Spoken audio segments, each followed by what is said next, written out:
Hello friends, इस video में हम देखेंगे एग्जाम में पासबुक का डेबिट बैलेंस दिया हो, मतलब बैंक ओवरड्राफ्ट बैलेंस दिया हो और कैश बुक का बैलेंस निकालना हो तो बैंक रिकंसिलिएशन कैसे बनाएंगे। तो चलो शुरू करते हैं।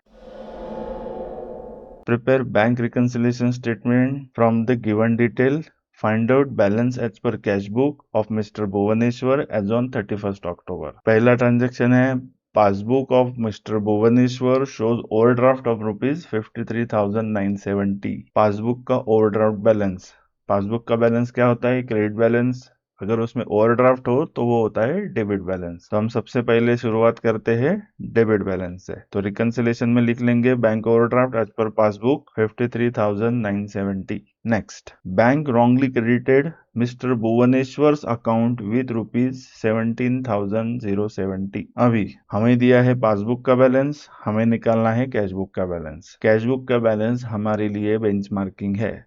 जो कैश बुक में है उसी तरह से हम क्या पासबुक का बैलेंस एडजस्ट करेंगे। ये ट्रांजैक्शन में क्या बोला है? Bank wrongly credited Bhuvaneshwar's account. Wrongly credited, wrongly credited मतलब कैश बुक में एंट्री नहीं है, बैंक ने रॉन्गली क्रेडिट कर दिया है, तो हमें क्या करना पड़ेगा? डेबिट। डेबिट बैलेंस में डेबिट करेंगे मतलब एडिशन। तो एडिशन में हम लिखते हैं 17,070। Wrong credit given by bank in passbook. Next, bank paid annual subscription to the Chamber of Commerce ₹6,000 on Mr. Bhuvaneshwar's standing order, which was not recorded in cash book. Cash book में नहीं है तो हमें भी निकाल देना है। हमने क्या किया है? चेंबर ऑफ कॉमर्स का पेमेंट कर दिया, मतलब हमने डेबिट कर दिया।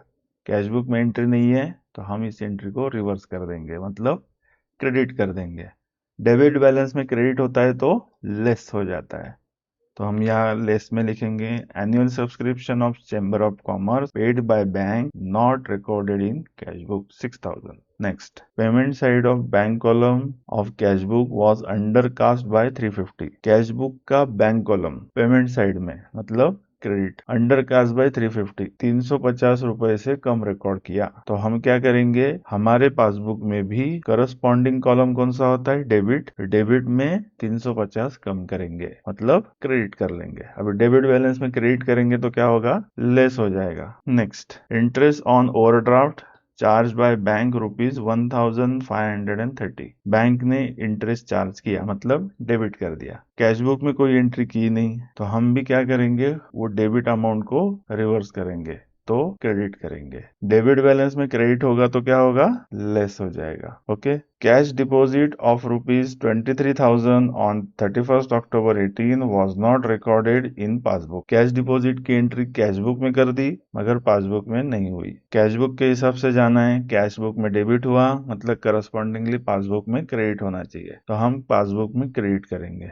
डेबिट बैलेंस में क्रेडिट करेंगे तो क्या होगा? लेस हो जाएगा। तो यहाँ पे हम लेस में लिखेंगे 23,000। Cheque issue but not presented to bank for payment. Cheque issue मतलब कैश बुक में एंट्री हो गई, बैंक में प्रेजेंट नहीं हुआ मतलब बैंक ने एंट्री नहीं की। हमें चलना है कैश बुक के हिसाब से, तो कैश बुक में इश्यू है मतलब क्रेडिट हो गया, तो हम भी पासबुक में डेबिट कर लेंगे।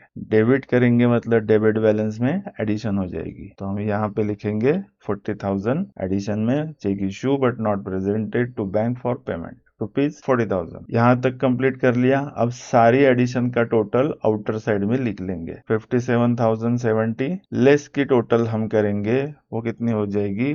30,880। पासबुक बैलेंस में एडिशन ऐड कर देंगे तो आ जाएगा 1,11,040। उसमें लेस 3,880 माइनस कर लेंगे तो बैलेंस आ जाएगा 80,160। यही है हमारा कैश बुक का ओवरड्राफ्ट बैलेंस। तो नेक्स्ट वीडियो में हम देखेंगे इलिस्ट्रेशन 7, पासबुक का क्रेडिट बैलेंस हमें दिया हो तो बैंक रिकंसिलिएशन कैसे बनाएंगे। तो चलो फ्रेंड, मिलते हैं नेक्स्ट वीडियो में। तब तक के लिए thank you so much and happy learning.